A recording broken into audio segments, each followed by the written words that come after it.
ครับสวัสดีครับครับมื้อนี้มุมเก่านะพี่น้องมาลำอีกจักก่อนหนึ่งครับของคุณมนต์แคนแก่นคูนนะครับอดีตรักมักสาวครูนะครับโอ้ยใจจำได้หรือบ่นะพี่น้องเบิ่งในคาราโอเกะนะครับ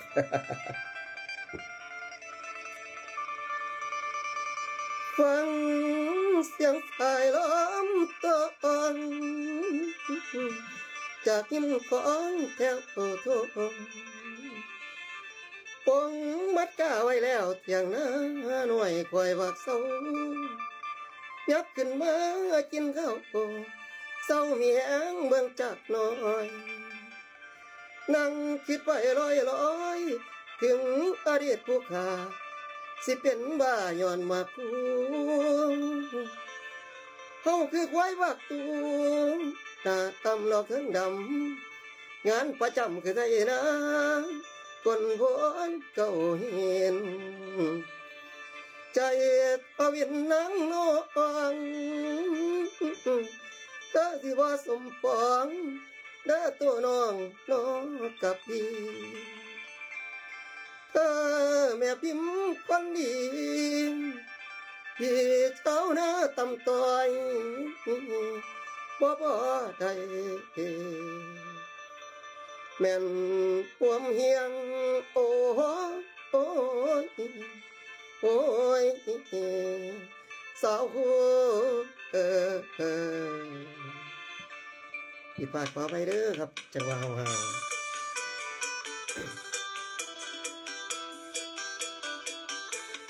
นางล่ำเลยพี่น้อง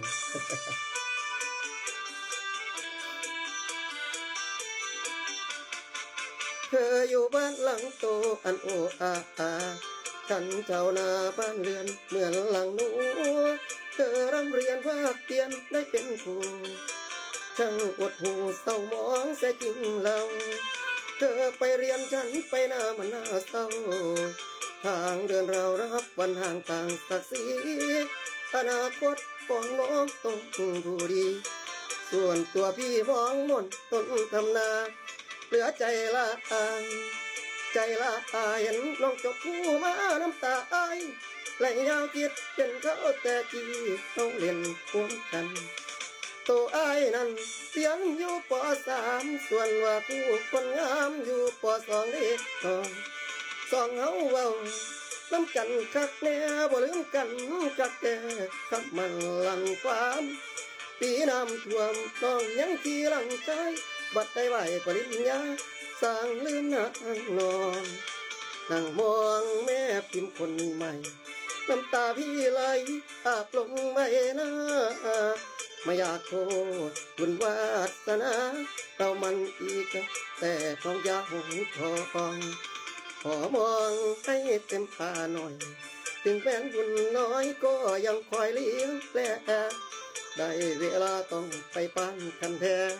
ใบมาแบกแห่ลงน้ำตามเธอโอ้เขาเอ้ยบ่ไปหวังเขาเลยเอามันเคยไต่กาเขาอีกาจำต้อยบอกว่าอะไรห่วงรอเรียบส่งไปตามท้องหากินใจเธอเห็นสาวคู่สิสำเร็จเด็กน้ำขีรีเจ้าหน้าคือปีไปคิดเห็นตะกี้ยันนอนั่งน้ำคิดลำน้ำตั้งแต่ตอนเด็กตอนเที่ยวยังเล็กพี่บ่ลืมน้ำตอนสองเฮาเว้า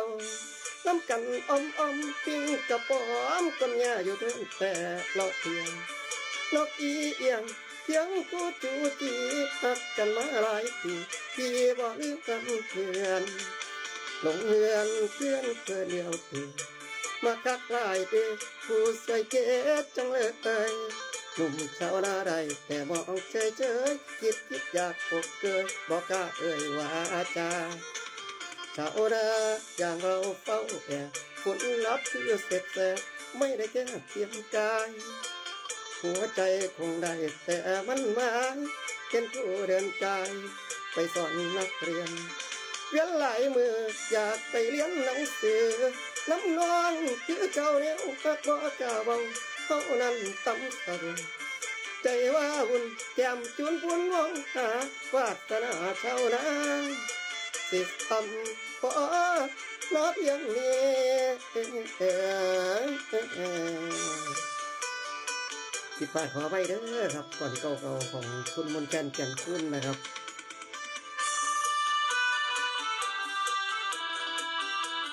ลุงเก่าครับพี่น้อง